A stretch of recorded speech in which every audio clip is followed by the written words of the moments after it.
মাছ দিদি ভাইয়ের খুব পেটে ব্যথা করছিল, তাই আলু কাবলির ক্রেভিংস উঠছিল, তাই জন্য আমাকে পাঠিয়েছিল কেনার জন্য। তো চলো দিয়ে আসি।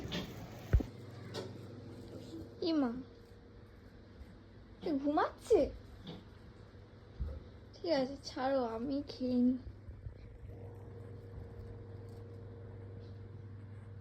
উইথ লাইটটা জ্বালা।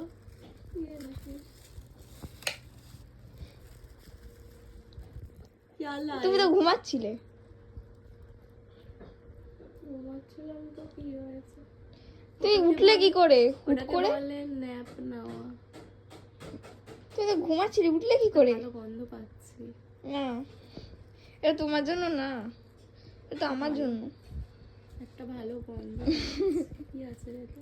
কি জানি কি আছে, খুলে লাগো। উড়ে আলু কাপ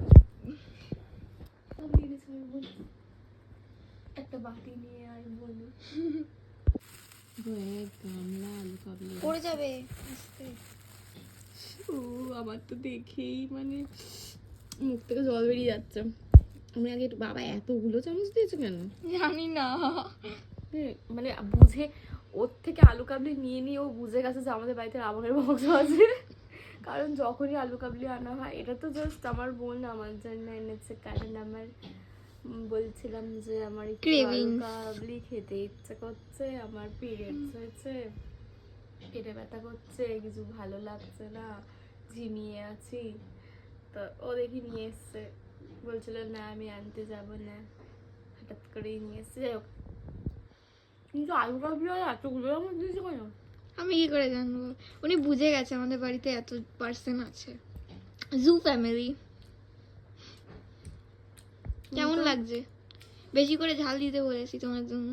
দুঃখের বিষয় আজকে আমি এটা কাউকে দিতে পারবো না, আমার ভীষণ ক্র্যাম্প হচ্ছে আর এটা আমাকে স্যাটিসফাইং করছে। দারুণ খেতে, দারুণ।